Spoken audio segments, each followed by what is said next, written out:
Bismillah. Assalamualaikum warahmatullahi wabarakatuh.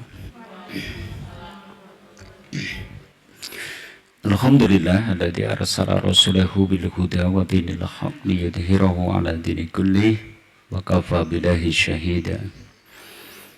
Asyhadu an la ilaha illallah wahdahu la syarika lah wa asyhadu anna Muhammadan abduhu wa rasuluh. Allahumma salli wa sallim wa barik ala Muhammadin wa ala alihi wa ashabihi wa man tabi'ahum bi ihsanin ila yaumiddin. Amma ba'da. Fa ya ibadallah, usikum wa iyaya bi taqwallah. Faqad qala Allah ta'ala, ya ayyuhalladzina amanu ittaqullaha haqqa tuqatih wa la tamutunna illa wa antum muslimun. Wa qala Rasulullah sallallahu alaihi wasallam, qad ja'akum syahrul Ramadan syahrun barakah tuftahu fihi abwabul jannah wa tuhlaku fihi abwabul jahim wa tuhalu fihi syayatin wa yastajibu fihi du'a wa fihi lailatun khairun min alfi syahrin. Sadaqallah wa sadaqa rasul karim. Ibu-ibu kaum muslimin rahimakumullah, Masya Allah, kita sudah berada di pertengahan kedua dari bulan Ramadan ya. Ternyata Ramadan yang kita tunggu-tunggu sudah hadir, berlalu dan kita sudah mendekati puncak-puncaknya kemuliaan dari Ramadan. Makanya bagaimana kita menjaga ruhiyah, semangat kita untuk terus menambah berbagai varian-varian ibadah supaya kemudian kita memperoleh keberkahan yang banyak di dalamnya. Nah, termasuk diantaranya di kesempatan hari ini ada perkara yang kayaknya butuh kita ingatkan bersama, yaitu tentang kemuliaan dari 10 hari terakhir bulan Ramadan, supaya nanti kita masih punya cukup waktu untuk bersiap diri menyambutnya. Di antara ulama itu pada membahas tentang kemuliaan 10 hari terakhir bulan Ramadan jika dibandingkan dengan 10 hari awal dari bulan Dzulhijjah. Kenapa? Karena 10 hari awal bulan Dzulhijjah itu memang disanjung oleh Nabi. Dalam satu hadis beliau itu bersabda, afdolu ayyamid dunya ayyamil asri, sebaik-baik hari dunia itu adalah hari 10, yaitu al-asrul awal min Dzulhijjah, yaitu 10 hari awal dari bulan Dzulhijjah. Itu disanjung oleh Nabi sebagai sebaik-baik hari dunia. Jadi kalau satu tahun itu ada 360 hari, maka 10 hari terbaiknya itu di awal Dzulhijjah. Nah, dari situ kemudian muncul pemikiran, lalu bagaimana dengan 10 hari terakhir bulan Ramadan, gitu kan? Para ulama membahasnya, sehingga ada yang mengatakan enggak, lebih utama 10 hari awal bulan Dzulhijjah, enggak, lebih utama 10 hari akhir dari bulan Ramadan, dan seterusnya. Tapi ada satu pembahasan menarik dari Ibnu Qayyim al-Jauziyah. Beliau kemudian seakan-akan menengahi pertikaian terkait dengan kemuliaan 10 hari awal bulan Dzulhijjah itu dengan mengatakan bahwa 10 hari awal bulan Dzulhijjah kemuliaannya ada pada siang harinya, sedangkan 10 hari terakhir bulan Ramadan kemuliaannya itu ada pada malam harinya. Nah, dari situ nanti kita mesti bersiap, berarti ada sesuatu nih yang harus kita persiapkan sebelum kita masuk 10 hari akhir dari bulan Ramadan, karena kita akan memasuki malam-malam yang penuh dengan keberkahan, yaitu salah satunya adalah karena di dalamnya ada malam Lailatul Qadar. Nah, kita akan coba bahas ini, apa malam Lailatul Qadar itu, kemudian nanti kapan sih sebenarnya kemunculannya, dan bagaimana kita itu bisa meraihnya. Termasuk nanti spesial mungkin untuk ibu-ibu, misalnya kalau pas akhir Ramadan ternyata kok haid datang bulan, terus apa yang harus dilakukan supaya bisa tetap bisa menggapai Lailatul Qadar ya. Inilah yang akan kita bahas di kesempatan pagi hari ini. Sebelumnya salawat serta salam semoga senantiasa tercurah kepada uswah kita, tauladan kita Rasulullah Muhammad Sallallahu Alaihi Wasallam beserta keluarganya, sahabatnya, dan juga orang-orang yang sikoh di dalam dinul Islam ila yaumil qiyamah. Pertanyaannya, wa ma adraka ma Lailatul Qadar? Tahukah kalian apakah Lailatul Qadar ini? Ya. Ada apa dengan Lailatul Qadar? Kami catatkan setidaknya ada 7 poin ini. Spesialnya Lailatul Qadar. Ada 7 poin. 1. Malam Al-Qadar adalah malam diturunkannya Al-Quran. Karena memang disebutkan di dalam surat Al-Qadar ayat 1, A'udzubillahi minasyaitonirrajim, Inna anzalnahu fi Lailatul Qadar. Ini. Inna sesungguhnya anzalnahu kami menurunkan dia di sini maksudnya adalah Al-Quran fi Lailatul Qadar, di malam Al-Qadar. Ya. Ayat ini sebenarnya cukup menarik bagi kalangan para sahabat sendiri. Ini menarik. Kenapa? Mereka itu merasakan turunnya Al-Quran itu di berbagai bulan. Artinya kadang Al-Quran itu turun, ayatnya itu turun di bulan Dzulqa'dah, ada yang turun di bulan Dzulhijjah, ada yang turun di bulan Muharram, ada yang turun di bulan Sya'ban, ada yang turun di bulan Jumadil Awal, Jumadil Akhir, dan seterusnya. Loh, ini kok di dalam ayat ini Allah Ta'ala sebutkan turunnya Al-Quran itu di malam Al-Qadar. Maka di antara sahabat ada yang tidak faham dengan ayat ini sampai bertanya kepada Abdullah ibn Abbas, wahai ibn Abbas, ini maksudnya ayat ini gimana? Dan Ibn Abbas itu adalah sebaik-baik penakwil Quran ya beliau, karena memang disebutkan oleh Nabi khairu turjumanil Quran, itu adalah Ibn Abbas. Ibn Abbas itu sebaik-baik penakwil Al-Quran. Maka beliau kemudian menjelaskan yang dimaksud inna anzalnahu fi Lailatul Qadar ini maksudnya adalah Allah menurunkan Al-Quran secara utuh jumlatan wahidatan itu di malam Al-Qadar dari Lauhul Mahfud ke Baitul Izzah. Saya ulangi. Jadi diturunkan secara keseluruhan, secara menyeluruh. Secara keseluruhan itu berarti dari mana? Ya dari, kalau misalnya dalam mushaf itu ada Al-Fatihah sampai Anas. Sekaligus, diturunkan sekaligus. Dari mana? Dari Lauhul Mahfud ke Baitul Izzah. Baitul Izzah itu mana? Suatu tempat yang ada di langit dunia. Baru kemudian dari Baitul Izzah diwahyukan kepada Nabi SAW melalui perantaraan malaikat Jibril secara bertahap. Secara bertahap dalam kurun waktu 23 tahun. Sesuai dengan kejadian-kejadian yang dibutuhkan pada waktu itu. Misalnya muncul kasus tentang perjudian, minuman keras, turun ayat yang membahas tentang judi dan minuman keras.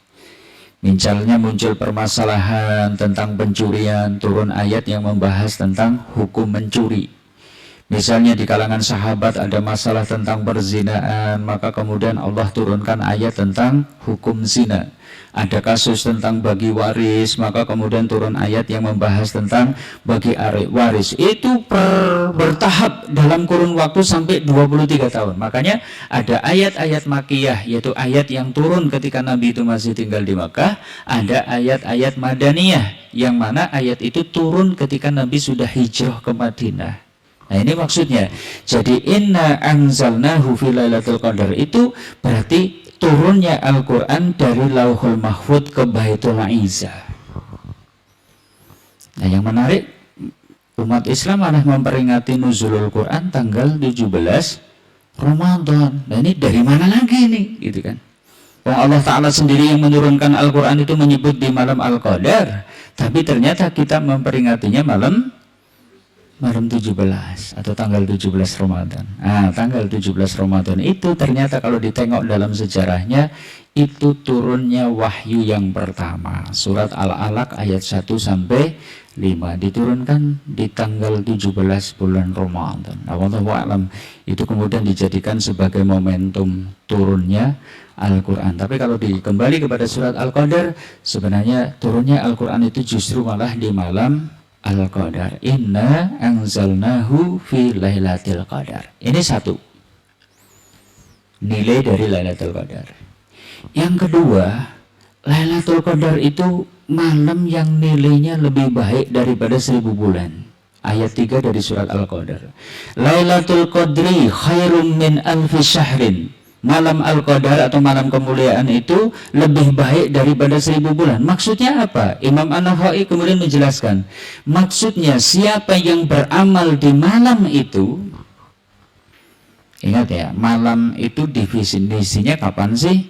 Malam itu sudah mulai dihitung sejak terbenamnya matahari.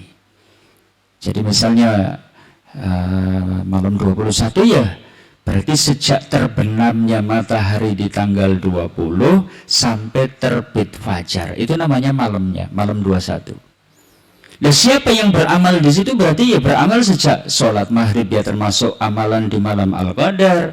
Amalan yang kita lakukan antara maghrib dan isya juga termasuk amalan yang dilakukan di malam Al-Qadar. Sholat isyanya, sholat tarawihnya, bahkan mungkin kita menambah dengan amalan lain. Dah, ternyata nilainya beda dibandingkan dengan hari-hari yang lain, nilainya beda. Kenapa? Siapa yang beramal di malam itu mungkin hanya sejenak, mungkin hanya sesaat, mungkin hanya sejam 2 jam, ternyata nilai pahalanya seperti orang yang beramal 1000 bulan. Masya Allah, ini kan lipatannya luar biasa. Kalau boleh kita bahas itu, mungkin orang itu kadang tergiur suatu bisnis itu kenapa? Karena profit marginnya tinggi, modal 1000 batine kok 500, itu kan profit marginnya 50%, itu aja dikejar modal 1000 bati 500. Ini coba malam Al-Qadar berarti modal semalam batinya berapa? 1000 bulan. Kalau 1000 bulan itu 1 bulan 30 hari, berarti senilai 30.000 hari. 1 banding 30.000. Kok ada orang yang nggak kepencut dengan ini semua, tawaran ini semua? Ada yang diragukan ini. Jangan-jangan dia tidak beriman. Masa ada tawaran pahala yang sangat berlimpah, tidak kepencut untuk mendapatkannya?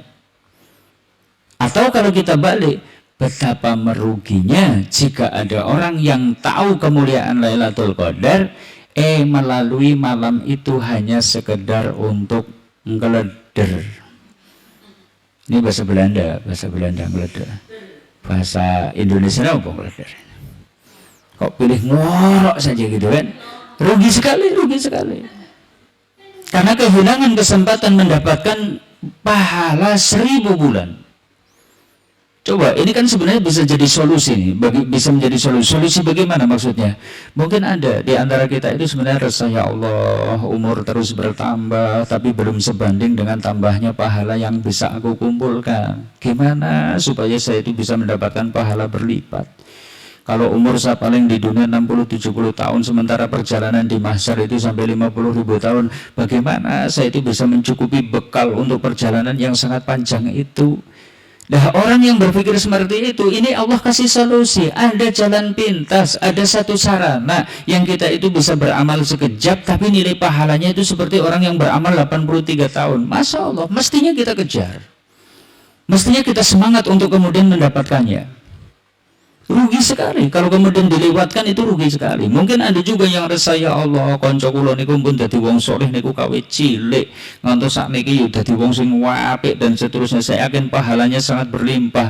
Lah kula niku nembe dadi latihan dadi wong apik ngene iki nembe setahun niki, nembe ngaji yo setahun niki, nembe salat yo setahun niki. Bagaimana saya bisa mengejar ketertinggalan itu? Raih Lailatul Qadar. Karena beramal semalam ternyata nilainya itu seperti orang yang beramal 1000 bulan. Masya Allah. Nah, dari situ yuk kita motivasi diri nih.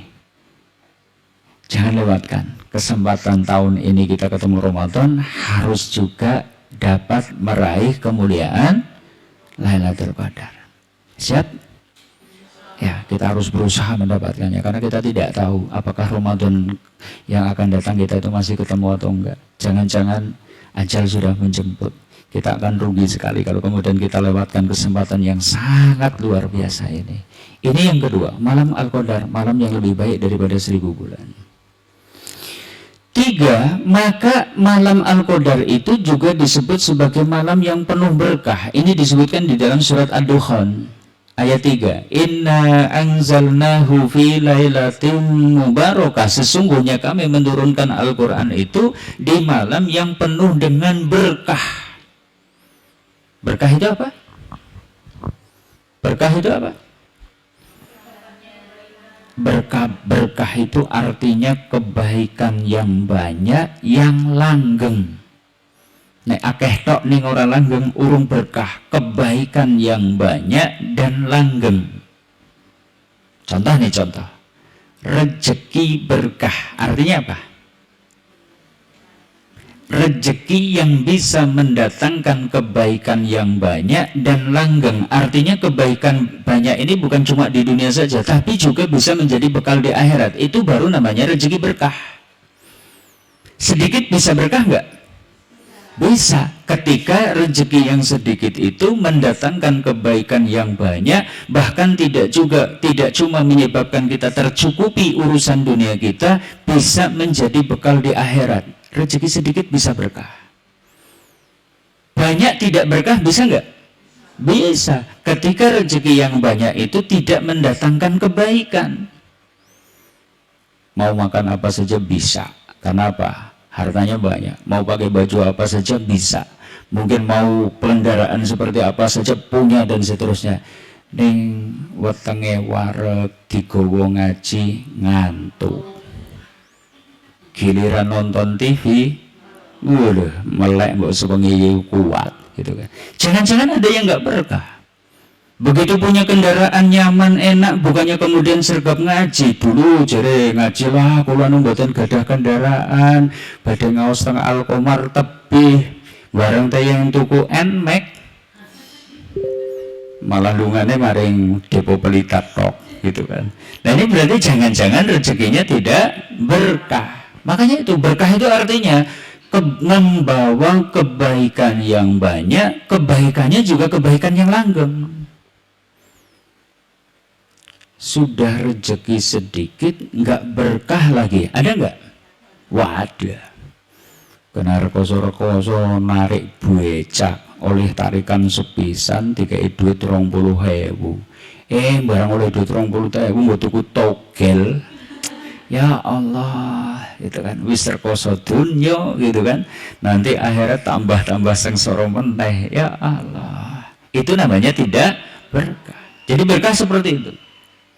Sehat berkah ketika sehat mendatangkan kebaikan yang banyak dan juga kebaikan di akhirat. Yang sakit juga bisa jadi berkah. Bisa? Gimana? Jika sakit bisa mendatangkan kebaikan bagi kita. Kita bisa sabar, kita bisa kemudian lembut hatinya karena diuji dengan sakit. Malah sakit itu jadi berkah. Makanya Abu Bakar As-Siddiq itu kalau sakit beliau itu tidak suka diobati. Kenapa? Dia itu ketika sakit itu sholatnya jadi lebih khusyuk. Makanya kalau Abu Bakar As-Siddiq sakit itu sudah diobati, beliau nggak berkenan, sudahlah nanti yang mengobati yang memberi saya sakit. Maksudnya siapa? Allah, sudah. Nah kita sakit, ya dadak sing alasan arep wudu anyes dadi males wudu, sing arep biasanya ora tahajud apa maning nek kaki ora sehat, wah lebih maning gitu kan. Sehat ya nu kelalenan kan susah gitu kan. Sehat ya ora berkah, sakit ya enggak berkah gitu. Nah, malam Al-Qadar itu disifati dengan malam yang penuh berkah, berarti malam itu mendatangkan kebaikan yang banyak. Ya. Malam Lailatul Qadar itu mendatangkan kebaikan yang banyak. Apakah bisa mendatangkan kebaikan dunia? Insya Allah ada. Nanti kita bahas. Kebaikan akhiratnya sudah jelas. Bagaimana tidak berkah? Beramal cuma sekejap. Nilai pahalanya berapa tadi? 1000 bulan. Masya Allah, berkah sekali. Mana ada time yang bisa seperti itu, waktu yang bisa seperti itu, kecuali Lailatul Qadar. Berkah sekali. Kita beramal di hari Jumat mungkin lipatan pahalanya banyak, tapi tidak sebanyak kemuliaan Lailatul Qadar. Beramal di hari Jumat kan nilainya beda, gitu kan? Lebih dilipat gandakan, sedekahnya lebih dilipat gandakan, tapi lebih berkah lagi amal yang dilakukan di malam Lailatul Qadar atau di malam Al-Qadar ini. Ini yang ketiga. Yang keempat, malam Al-Qadar itu malam di mana malaikat-malaikat, bahkan malaikat Jibril itu turun ke dunia. Masya Allah. Tanazzalul malaikatu warruhu fiha. Turunlah malaikat-malaikat. Al-malaikatu ini jamak, artinya malaikat-malaikat. Gak cuma satu nih, banyak malaikat turun. Ya. Dan memang jumlah malaikat berapa? Berapa jumlah malaikat? Berapa jumlah malaikat? Masya Allah, banyak sekali. Dalil yang menunjukkan bahwa malaikat itu banyak sekali, mungkin jauh dibandingkan dengan jumlah manusia. Satu, ada dalil, Nabi pernah bersabda, ya, tidak ada satu jengkal pun tempat yang ada di langit kecuali di sana pasti ada malaikat. Ya. Mati ya. Ya. Ya. Itu satu, ada satu hadis menyebutkan gitu, tidak ada satu jengkal pun tempat yang ada di langit kecuali di sana ada malaikat. Itu kan menunjukkan banyak sekali malaikat itu. Atau yang kedua nih, Nabi itu pernah bersabda seperti ini, sesungguhnya di langit itu ada satu tempat namanya Baitul Ma'mur. Baitul Ma'mur itu posisinya kalau ditarik lurus itu persis di atasnya Masjidil Haram. Jadi kalau ditarik lurus ke atas ada tempat namanya Baitul Ma'mur. Ya, nanti coba. Baitul Ma'mur itu apa? Yang mana disebut-sebut setiap hari ada 70.000 malaikat. Ya, setiap hari ada 70.000 malaikat yang sholat di situ. Yang mana yang pernah sholat di situ akan pergi dan tidak akan pernah kembali. Bisa dipahami? Berarti setiap hari 70.000 sholat di situ, pergi, kemudian tidak akan pernah kembali lagi selamanya, kemudian datang lagi 70.000, terus seperti itu. Berarti malaikat jumlahnya sangat banyak. Nah, di malam Al-Qadar malaikat-malaikat itu pada turun. Tanazzalul malaikat, turunlah malaikat-malaikat, bahkan tidak cuma malaikat yang mungkin jumlahnya jutaan bahkan miliaran. Waruhu, arruh itu nama lain dari malaikat Jibril. Ini pimpinannya para malaikat juga turun ke dunia. Tanazzalul malaikatu waruhu fiha biidni rabbihim min kulli amr. Yang mana mereka itu kemudian dengan izin Tuhannya mengurusi berbagai macam urusan. Lah, banyaknya malaikat yang turun pada malam Al-Qadar itu menunjukkan banyaknya berkah di malam tersebut, menunjukkan turunnya berkah dan rahmat di malam tersebut. Ini satu sisi. Sisi lain, kalau kita coba tengok nih, Nabi itu pernah perintahkan kepada kita, jika kalian mendengar ayam jantan berkokok di malam hari, maka mintalah karunia kepada Allah. Kenapa? Ayam jantan berkokok di malam hari itu tanda dia melihat malaikat. Nah, kalau di dekat kita ada malaikat, kita disuruh berdoa, minta kebaikan supaya doa kita diamini malaikat.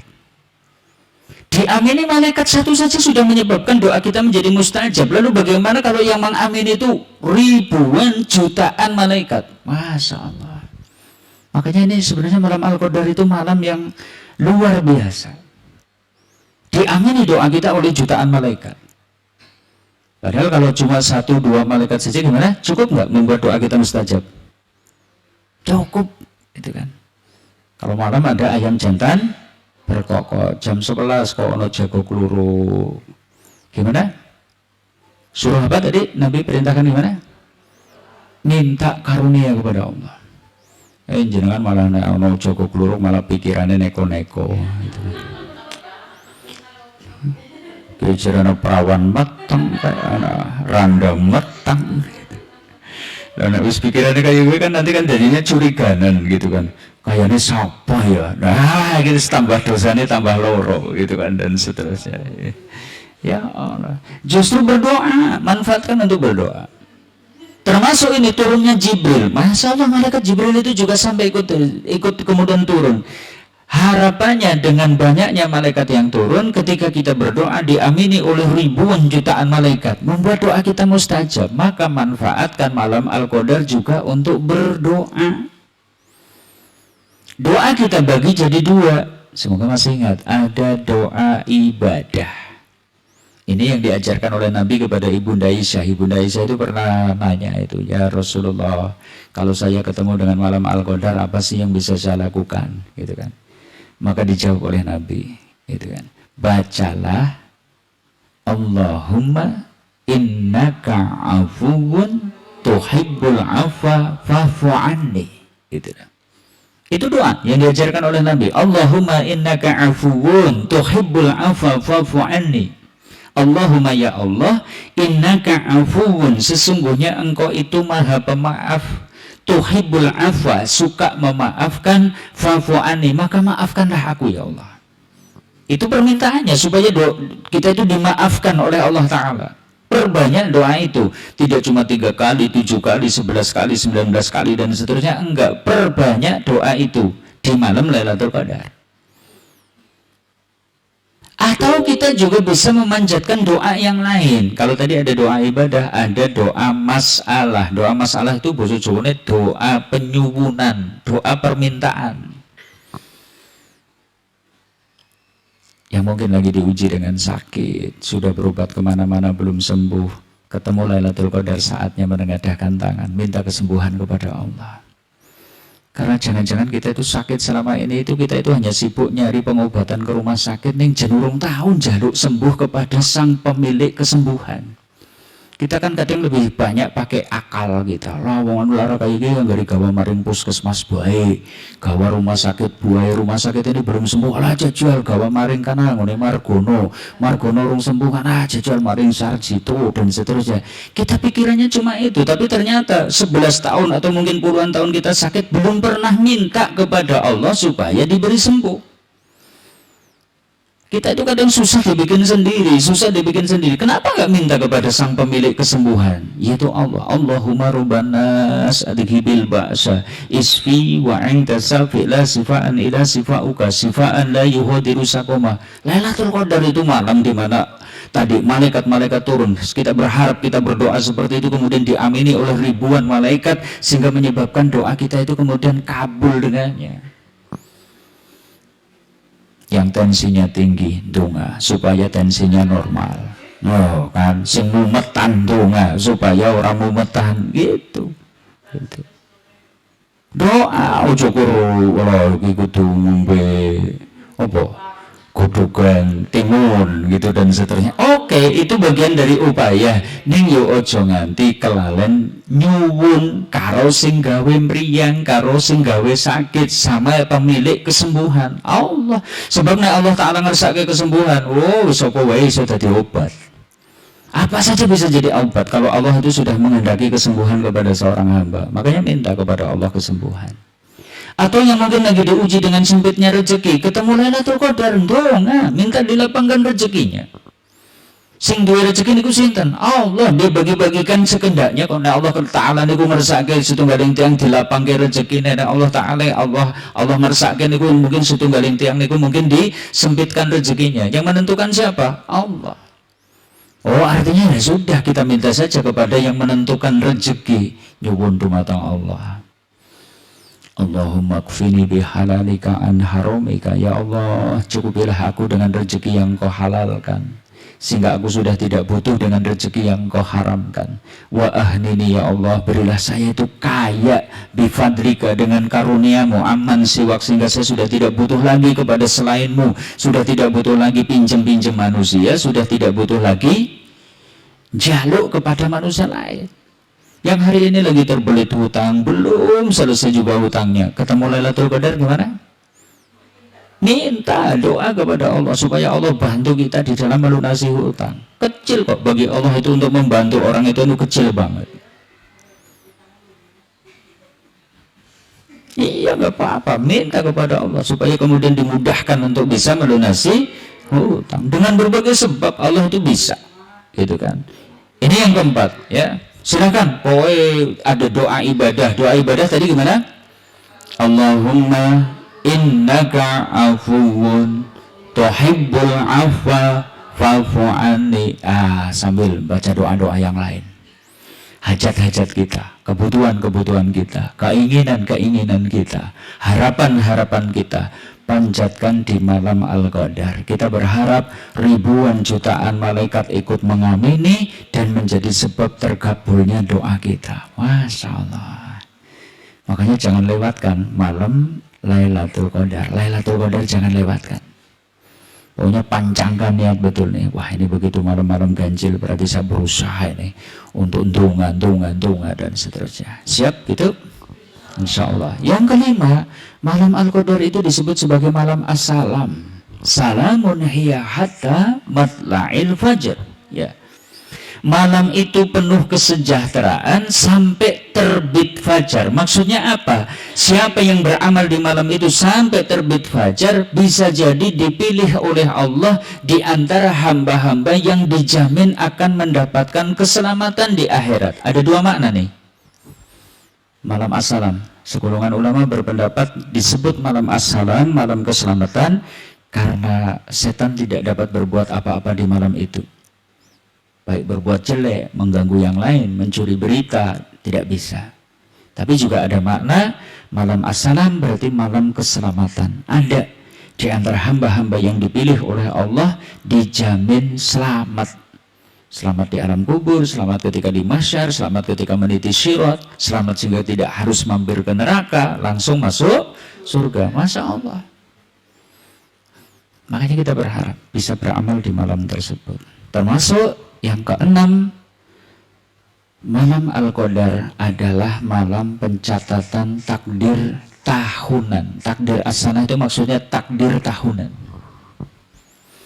Sebelum kita diciptakan, Allah sudah buat skenario apa yang akan terjadi sampai hari kiamat. Oh, nanti akan lahir seorang bernama ini, nanti nasibnya begini. Sudah ditetapkan. Ternyata di malam Al-Qadar juga ditetapkan apa-apa yang terkait dengan kehidupan makhluknya, kaitannya dengan rezeki, kaitannya dengan ajal, bekjajilakannya seorang dalam kurun waktu 1 tahun ke depan, ditetapkan di malam Al-Qadar sebagaimana difirmankan oleh Allah di dalam surat Ad-Duhan ayat 4. Fiha yufraku kullu amrin hakim. Di malam itu dijelaskan kullu amrin hakim, segala perkara yang penuh hikmah. Nah, apa sih amrin hakim di dalam ayat ini? Maksudnya di dalam catatan kakinya nih, coba kita tengok, yaitu urusan yang penuh hikmah itu maksudnya adalah kaitannya dengan ketetapan kepada makhluk, kehidupan makhluk seperti hidup, mati, rezeki, untung baik, bekjo atau ciloko dan seterusnya. Oh, si fulan hari ini atau besok akan mendapatkan ini, tanggal sekian bulan sekian akan mendapatkan rezeki begini, si fulan akan jatuh, si fulan akan begini, akan untung, akan rugi dan seterusnya. Penetapannya di malam Al-Qadar. Nah, sekarang mari coba kita renungi. Jika ada suatu malam di mana malam itu kok ternyata ditentukan nasib kita, mestinya dalam kondisi seperti apa kita berada? Coba, mestinya kita dalam kondisi seperti apa? Malam itu kita sedang ditentukan nasibnya untuk kurun waktu 1 tahun ke depan. Mestinya kita dalam kondisi seperti apa? Berani bermaksiat kepada Allah?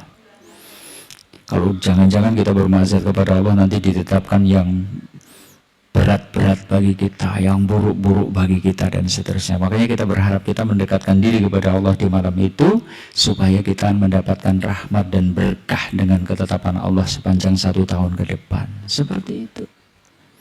Ini yang keenam. Nah, yang ketujuh, malam Al-Qadar adalah malam penghapusan dosa. Bagi siapa? Ya bagi yang mau beramal di malam tersebut. Nabi bersabda, man qoma lailatal qadri imanan wahtisaban. Siapa yang bangun di malam Al-Qadar dilandasi imanan. Imanan itu artinya adalah dia sholatnya, bangunnya di malam hari itu karena kecintaannya kepada Allah, karena takutnya kepada Allah, karena harapannya kepada Allah saja. Wahtisaban, tidak ada yang diharap kecuali balasan dari Allah Ta'ala saja. Hufirullahu ma taqaddama min dambi. Allah ampunkan baginya dosa-dosa yang telah lalu. Masya Allah. Inilah 7 poin yang menunjukkan spesialnya Lailatul Qadar. Makanya kayaknya kita butuh memancangkan niat sejak hari ini bahwa ini Ramadan ini harus bisa meraih Lailatul Qadar. Jangan dilewatkan begitu saja. Kita nggak tahu Ramadan ke depan itu masih bisa hidup apa enggak, masih diberi hidup apa enggak. Ada hidup, apakah masih diberi kekuatan, kesehatan seperti hari ini atau tidak. Maka jangan sia-siakan ini. Nah, mari kita coba tengok sekarang Kapan sih datangnya Lailatul Qadar? Gitu kan. Satu yang jelas Lailatul Qadar itu hanya ada di bulan Ramadan. Hadisnya jelas itu. Tadi yang di awal sudah kami bacakan. Qad ja'akum syahrul Ramadan syahrun barakah. Tuftahu fihi abwabul jannah wa tuhlaku fihi abwabul jahim wa tuhallu fihi syayatin wa yastajibu fihi du'a wa fihi lailatun khairun min alfi syahrin. Jadi beliau sebutkan malam Al-Qadar itu ada pada bulan Ramadan. Lebih khususnya di 10 malam terakhir. Karena Nabi SAW itu bersabda, taharau lailatul qadri fil asril awakhir min Ramadan. Cari Lailatul Qadar di 10 hari terakhir dari bulan Ramadan. 10 hari terakhir bulan Ramadan. Ya, makanya tadi ini hari-hari yang penuh kemuliaan. Lebih khususnya lagi di malam-malam ganjilnya. Karena di dalam riwayat yang lain beliau bersabda, taharau lailatul qadri fil witri minal asril awakhir min Ramadan. Kejarlah Lailatul Qadar di hari-hari ganjil dari 10 hari terakhir bulan Ramadan. Berarti malam 21, 23, 25, 27, 29. Peluangnya ada di situ. Ya, terus gimana nih? Awal Ramadan kita hari ini kan beda. Ada yang Setu, ada yang Minggu. Berarti kita berpendapat ganjil, orang lain berpendapat genap. Malah tadi ini ayel-ayelan dong. Iki malam ganjil, ora genep iki ganjil gitu kan. Sidane malah padu, ora sidang ibadah gitu. Ya sudah, biarin aja, yang penting kita itu sudah menjalankan. Ya sudah, kita yakin dengan apa yang kita yakini. Orang lain beda dengan kita bukan berarti mereka itu salah. Lah berarti gimana? Ya hikmahnya supaya kita itu beramal di baik di ganjil maupun di genap. Karena kita beramal yang kita yakini tok, jangan-jangan ternyata Lailatul Qadarnya di hari-hari genap menurut kita genap, ternyata justru malah itu adalah hari ganjil. Kita beramal. Kalau malam 21 kok lagi nggak kober, nggak sempat, jangan kalah di 7 malam yang tersisa. Karena Nabi SAW pun bersabda, at-tamisuha fil asril awahir. Carilah ia apa? Yakni Lailatul Qadar. Lailatul Qadar fil asril awahir, di 10 hari terakhir. Fa in da'ufa ahadukum aw ajaza, jika salah seorang di antara kalian ditimpa kelelahan, ditimpa letih, fala yuhlabana ala sab'il bawaqi, jangan sampai lemah, jangan sampai kalah di 7 hari yang tersisa.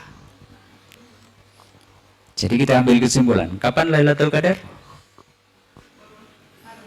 Hari-hari ganjil 10 hari terakhir bulan Ramadan. Loh kok kayaknya dadak diumpet ke? Iya, ini disembunyikan oleh Allah. Kalau Allah Ta'ala menghendaki, sebenarnya Allah mudah menunjukkannya kepada Nabi. Oh, malam Al-Qadar ki malam 17, malam Al-Qadar niku malam selawe. Tapi memang Allah menghendaki malam Al-Qadar itu dirahasiakan, disembunyikan kehadirannya. Hikmahnya apa? Bisa jadi setiap tahun itu sebenarnya berbeda. Oh, tahun ini malam Al-Qadar malam 23, tahun kemarin malam 21, tahun sebelumnya malam 27, tahun besok mungkin malam 29, dan seterusnya. Bisa jadi tiap tahun berbeda. 2, disembunyikannya Lailatul Qadar itu sebagai ujian kesungguhan. Coba mental model kita nek dituduhke malam Lailatul Qadar malam selawe. Kayaknya ngene ibadah syukur malam selawe tok kuwi. Gitu kan. Kita kan pedagang. Jadi nek iso itu modal sekecil-kecilnya, bati segede-gedenya. Kan kayak gitu. Ngibadah saja pakai hitungan kayak gitu kan. Coba kalau ditunjukkan malam Al-Qadar malam 27, ulah sebulan ora tahu tarawih, ora tahu ngibadah ya malam 17 tok. Makanya disembunyikan oleh Allah sebagai ujian kesungguhan. Jajal podo serius nggak nyari Lailatul Qadar. Apalagi dengan perbedaan awal Ramadan, kita harus lebih serius lagi. Kayaknya kita nggak bisa pilih-pilih, oh ini malam ganjil po malam genap. Kayaknya kita harus terus beramal di 10 hari terakhir bulan Ramadan. Buktikan kesungguhan kita kepada Allah. Termasuk disembunyikannya malam Al-Qadar itu supaya menjadi rahmat agar kita banyak amal. Apa yang gak sing menyesal, loh tiwas membengi yang sholat jebul malam genap gitu. Ya, wong kita dimudahkan oleh Allah gitu kan. Ini ya, jadi Lailatul Qadar itu disembunyikan dengan hikmah seperti ini. Dah, cuma Nabi pun mengabarkan kepada kita ada tandanya kok malam Al-Qadar itu. Ada tandanya nih. Coba nih kita baca hadisnya. Nabi SAW itu bersabda nih, Lailatul Qadari Lailatun Samhah. Malam Al-Qadar itu malam yang penuh kelembutan. Tolakotun, suasananya cerah. La kharotan, tidak terasa panas. Wala baridatan, tidak pula terasa dingin. Tusbihu syamsu sobihatuha du'ifatun hamro. Pagi harinya matahari terbitnya perlahan lemah dan cahayanya kemerah-merahan. Itu tandanya malam Al-Qadar itu. Malamnya gimana? Sejuk, gerah ya enggak, dingin banget ya enggak. Esuk-esuk srengenge meletek warnanya kemerah-merahan. Jenengan nembe tangi, wah kejebul mambengi Lailatul Qadar gitu kan.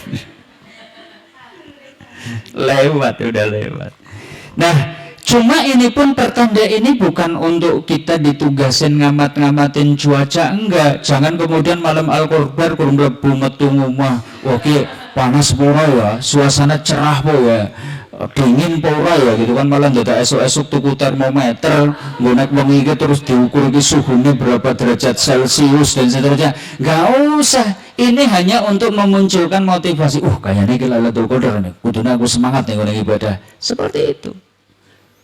Dan tidak dianjurkan untuk menyebarluaskannya. Kalau kita itu melihat suatu tanda-tanda Lailatul Qadar, ya sudah, diam aja, nggak usah kemudian dikabar-kabarakan mambengi Lailatul Qadar kayak. Lah nek diceritakan seperti itu, mambengi Lailatul Qadar, bikin orang jadi kemudian pesimis. Loh, berarti nyong wis lewat ya, berarti ngasuk wis ora perlu. Wong apa ya udah ibadah itu. Sudah biarkan aja. Nggak perlu kemudian di-share di WhatsApp mambengi Lailatul Qadar kayak gitu kan, begini-begini. Sudah biasa, lewatin aja.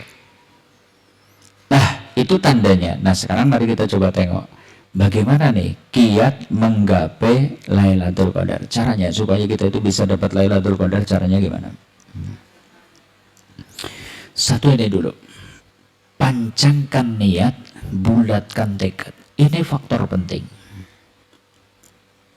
Begini, kebanyakan orang tidak mampu beramal besar ternyata karena memang tidak ada niat dan tidak punya tekad. Coba kalau boleh kita mau muhasabah, hafalan Quran kita hari ini kayaknya hafalan yang pernah kita capai ketika ngaji zaman kecil dahulu dan tidak pernah tambah lagi. Iya enggak? Iya. Dulu ternyata mulai ngapalnya tekan wadduha, sampai sekarang hafalan kita ya sampai wadduha. Kenapa? Karena kita tidak punya niat untuk menambah, tidak punya tekad untuk menambah hafalan. Seperti itu. Coba, tapi tahun yang lalu gitu kami itu dapat kabar itu. Ada seorang kakek di Punggelan, umur 70 tahun, menghafal Quran 1 tahun, bisa dapat 15 juz. Coba bayangkan. Berarti kan karena punya tekad, punya niat untuk berbuat itu. Jadi tekad dan niat itu penting. Sering kalau boleh saya katakan, nek wong orang duwe niat nggo sholat tahajud, nggak punya tekad untuk sholat tahajud, mbok nganti mati nggak bakalan tahajud. Karena nggak punya niat, nggak punya tekad. Orang kok nggak pernah punya niatan untuk sholat khusyuk, tidak punya tekad untuk sholat khusyuk, sampai mati nggak akan bisa sholat khusyuk. Niat dan tekad itu penting. Lailatul Qadar sama. Ini sesuatu yang sangat besar, sesuatu yang sangat mulia. Kalau tidak diperjuangkan dengan niat dan tekad yang bulat, kayaknya susah kita mendapatkannya. Maka untuk dapat Lailatul Qadar, poin pertama gimana? Pancangkan niat, bulatkan tekad sejak sekarang. 2, tekadkan begitu masuk 10 hari terakhir bulan Ramadan kita akan menghidupkan malam, bahkan membangunkan keluarga. Nabi seperti itu. Karena Nabi sallallahu alaihi wasallam idza dakhalal ashru, bahwasanya Nabi sallallahu alaihi wasallam jika masuk 10 hari akhir dari bulan Ramadan, sadda mi'zarahu, beliau kencengkan sarungnya. Maksudnya apa? Menjauhi istri dengan tidak berhubungan. Nanti tolong suami diajarin seperti itu, gitu kan? Jadi masuk 10 hari terakhir bulan Ramadan, sadda mi'zarahu. Nabi seperti itu. Kemudian apa? Wa ahya lailahu, kemudian beliau menghidupkan malamnya dengan apa? Salat sunnah, baca Al-Quran, zikir, perbanyak sholawat dan seterusnya. Silakan. Memang boleh setelah sholat tarawih kemudian kita sholat lagi. Boleh hepol, nggak ada larangan untuk kita memperbanyak sholat sunnah. Manfaatkan malam Al-Qadar, kita perbanyak sujud kita kepada Allah. Banyak baca Al-Quran dan seterusnya, banyak berzikir, banyak bersolawat. Kemudian wa aikodo ahlahu, beliau itu biasanya bangunkan keluarganya juga. Tangi, ibadah. Kayaknya semangat banget nih Nabi nih. Kita kalau bisa seperti itu. Konon itu kalau Nabi SAW itu bangun di malam untuk sholat tahajud, beliau itu bangun seperti orang yang loncat dari tempat tidur, menunjukkan semangat. Coba bandingkan kita nek tangi wengi-wengi. Kejip-kejipe 10 menit, karo ucak-ucak. Wis ucek-ucek nembe kemudian lungguh sikile ungkang-ungkang nang dipan 10 menit gitu kan. Baru kemudian digawa mlakune leot bareng nang ngarepan ketemu kursi jagong maning nang kursi leyeh maning gitu kan. Baru wudu kemudian nanti sholat tahu-tahu lagi wis meh subuh, sidane cuma dapat 2 rakaat tambah 1 witir. Nabi seperti meloncat menunjukkan semangat. Nah ini di akhir Ramadan seperti itu. Beliau sadda mi'zarohu wa ahya lailahu wa aiqadha ahlahu. Dibangunkan keluarganya, istrinya suruh bangun, anak-anaknya juga suruh bangun. Bahkan itu kalau ulama dahulu itu kalau malam 10 malam akhir dari bulan Ramadan, mereka itu senantiasa mandi antara maghrib sampai isya untuk menguatkan fisik. Kita kalau puasa itu waduh kayaknya ya orang dino pisan, 3 dino pisan gitu kan seperti ya itu.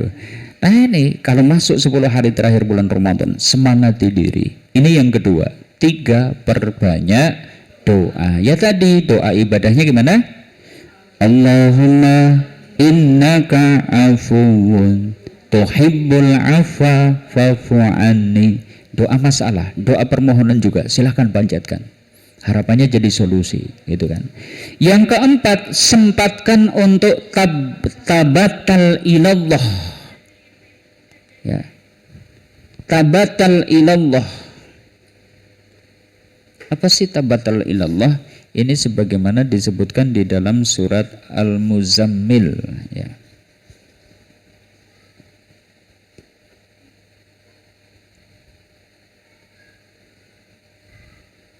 Allah Ta'ala itu berfirman di dalam surat Al-Muzammil. Wa dzkur isma rabbika wa tabattal ilaihi tabtila. Sebutlah namanya dan beribadahlah kepadanya dengan setekun-tekunnya. Tabattal ilallah. Apa sih maksudnya? Ini mungkin kalau bahasa kerennya ada istilah me time. Me time, tahu me time? Bukan saatnya ngemi ya, bukan itu. Me time saatnya ngemi. Ada saatnya kita itu harus egois. Ora urus bojo, ora urus anak, ora urus wong tua, ora urus tangga, ora urus siapa-siapa. Pokoknya ada saatnya bahwa itu adalah waktu saya untuk berdekatan dengan Allah Ta'ala.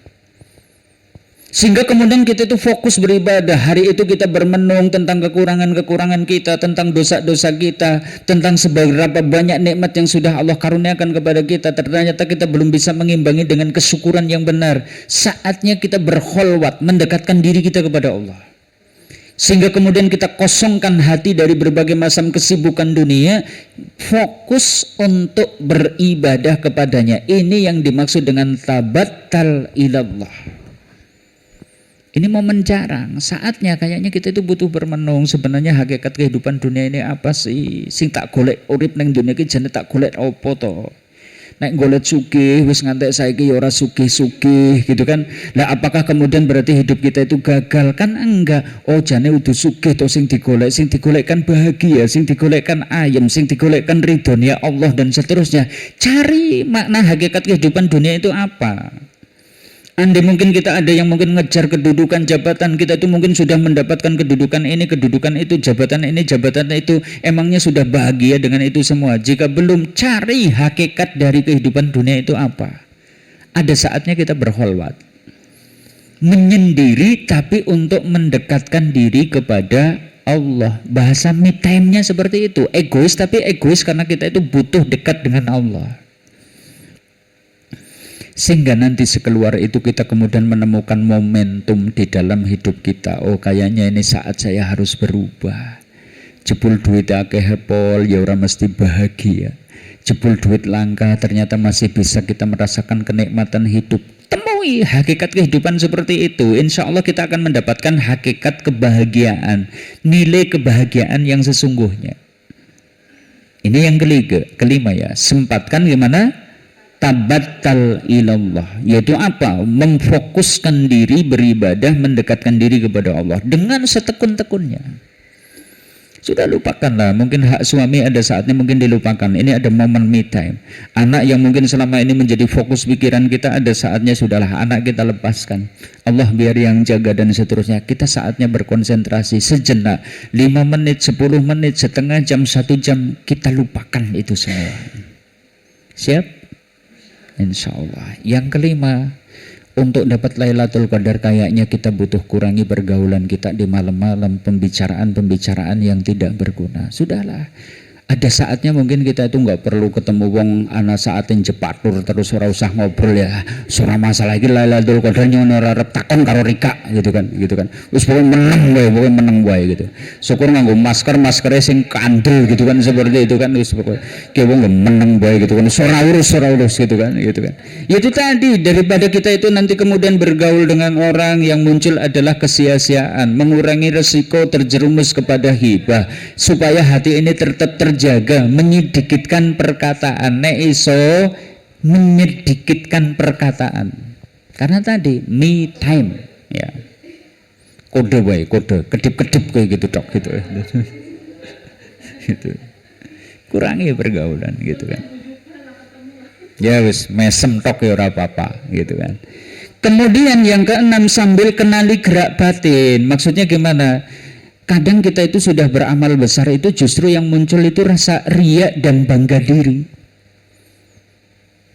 Kayane jen senjenggul ora ana sing luwih solehah timbang nyong. Yo jan aku ngibadah tok iki jen lah nyong solehah banget gitu kan gitu. Rasanya gitu, sehingga kemudian memandang orang lain yang malam itu tidak beribadah, kita kemudian memandang rendah. Kaya lho dunia tok, pasang status ya dodol tok gitu kan, gitu kan. Ngaloke sama yang pasang statusnya dodol itu kemudian diloke, Allah ke dunia tok nyongke pasang status apa? Agi maca Quran, agi ndonga ya difoto jepret ndonga gitu kan. Ya malah jadinya ujub. Makanya kita harus kenali gerak batin kita yang buruk-buruk itu ketika muncul ganjelan dengan muslim lain, ketika muncul hasad. Ayo malam Al-Qadar ini semua dibersihkan. Kosongkan hati kita dari keburukan-keburukan. Saatnya me time, berkholwat, menyendiri bersama Allah. Sudah. Tadi sudah tutup berbagai pikiran-pikiran keluar, tutup. Gitu kan. Dan yang ketujuh, jangan lemah dan berbaik sangkalah kepada Allah. Maksudnya begini, malam 23 dilalah kerainan, tangi jam 4. Tolong jangan lemah. Jangan lemah itu maksudnya, lah kerainan ya wis sisan orang ngibadahan. Jangan. Saat terlewat dari suatu amal jangan patah semangat. Yakin jika Allah menghendaki, Allah akan memuliakan seseorang meski hanya dengan satu sujud saja yang ia lakukan. Waktu yang setengah jam itu jangan sia-siakan, mendekatkan diri kita kepada Allah. Siapa tahu dengan satu sujud yang kita lakukan, kita dapat Lailatul Qadar dengan itu. Jadi jangan patah semangat. Kita sudah berprasangka buruk dulu terhadap Allah, kayaknya wong kaya nyongan dosane akeh ora mungkin oleh Lailatul Qadar, ora mungkin gitu kan. Nyongekin seneng kaya iki, nyongekin seneng kaya iki. Sudah lupakan. Ada saatnya bahwa kita itu harus yakin dengan karunia Allah. Ini yang ketujuh.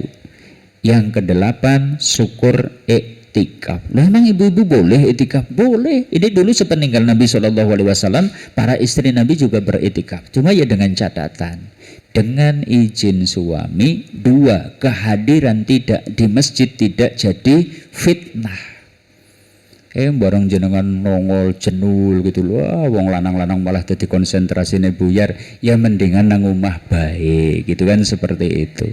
Cari cara lain. Tapi yang jelas Nabi itu melakukan iktikaf di setiap Ramadan. Bahkan di tahun di mana beliau wafat, beliau iktikaf sampai 20 hari. Jadi iktikafnya Nabi itu begini. Begitu malam 21 sebelum maghrib beliau masuk masjid. Keluarnya kapan? Malam 1 Syawal ba'da maghrib. 10 hari, 10 kali 24 jam ya sudah tinggal di masjid. Nanti kalau suami mungkin ada yang seperti itu, izinkan. Lah mongko angsurannya kepriwet ta, wong kuwi kena hurung tayang nicil, salah utang. Salah utang. Ya ini ada saatnya bahwa mungkin ada kita bisa mampu untuk iktikaf 10 hari, ya iktikaf 10 hari. Kalau enggak ya setidaknya kita luangkan waktu malam untuk tinggal di masjid untuk beribadah. Nah itu ibu kaum muslimin. Nah terakhir, gimana nih? Mungkinkah wanita haid bisa meraih Lailatul Qadar? Maka kita jawab bisa. Yang dilarangkan puasa, yang dilarangkan sholat, gitu kan? Berarti masih ada ibadah lain yang bisa kita lakukan. Jangan lupa perbanyak zikir. Suami lagi pergi sholat tarawih, ibu yang di rumah karena lagi haid, perbanyak zikir, perbanyak doa, perbanyak sholawat. Baca Quran kalau dalam hati dan mungkin pakainya HP, diperkenankan, sudah kita bahas toh. Yang kalau mungkin keras pakai pegang mushaf, ini ulama ada banyak yang kemudian melarangnya. Tapi kalau kita itu sambil rengang-rengang di dalam hati, mungkin dengan HP yang kita miliki masih bisa. Ini bisa menjadi sarana menjemput Lailatul Qadar. Atau dengan ibadah yang lain, antara maghrib dan isya, kita manfaatkan untuk bersedekah. Ada tetangga sebelah yang mungkin nggak punya beras, momen nih untuk kejar Lailatul Qadar dengan bersedekah beras kepada tetangga sebelah. Ternyata ada mungkin anak yatim yang juga butuh disantuni. Manfaatkan momen untuk Lailatul Qadar, dapat Lailatul Qadar dengan bersedekah kepada anak yatim. Atau supaya haid tetap dapat pahala puasa, gimana caranya? Memberi buka kepada orang yang puasa. Cari kalau lagi haid itu, kemudian cari sapa iki sing gelem tak weni buka. Sudah, enggane kok karepe nganggo sate ora apa-apa, sing penting Rika ganjaran puasane tok jaluk nyong gitu kan. Rika kudu gelem ya gitu kan. Sate apa arep kambing guling gitu dan seterusnya kayak gitu. Tawarkan saja. Loh, kita hari ini tuh dapat kesempatan, kita dapat ngasih buka kepada orang itu ternyata enggak mudah. Saya perhatikan enggak mudah.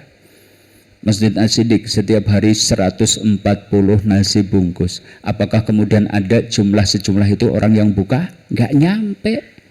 Hari ini sebenarnya kita rancang setiap sore itu kita siapkan 100 paket buka. Ya adanya santri tok gitu kan dan seterusnya. Sehingga target kita kurangi. Oh ternyata kita mau beramal itu nggak mudah.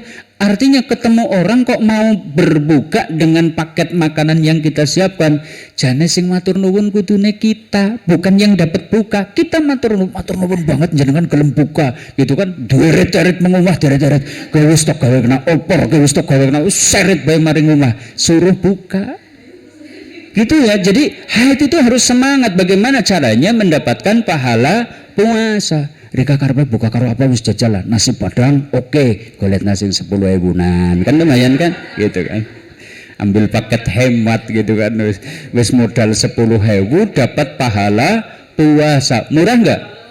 Murah enggak? Ulah murah hepol gitu kan. oleh ganjaran puasa gur bayar pira 10.000. Waduh jan mantep pol gitu kan. Apa anak digawe ngirit ya wis lah jangan bening bae nang omah gitu kan karo tempe wis gitu murah banget itu kan masalah. Jadi jangan patah semangat. Nah syukur ini membantu kesulitan orang ini juga menjadi sarana.